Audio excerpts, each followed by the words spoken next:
আপনারা দেখেন এই দেশে একটা বিশৃঙ্খল পরিবেশ সৃষ্টি করার জন্য এই যে কথিত ছাত্র সে নিজে তার হাতের বিভিন্ন অংশে ব্যান্ডেজ করছে, যেখানে ব্যান্ডেজের ভিতরে কি লাগাইছো, লিপস্টিক এটা নাকি?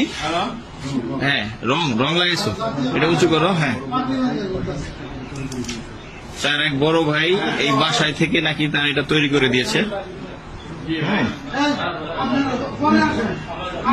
জাতীয় পতাকা পর্যন্ত সে ইউজ করছে। খোলেন, আপনি খোলেন।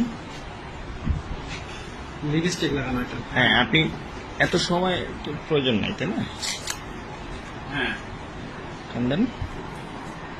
আপনাদের মূল উদ্দেশ্যটা কি? দেশের ভিতরে একটা অরাজকতা সৃষ্টি করা নাকি? হ্যাঁ, কি হলো? কাম দেন।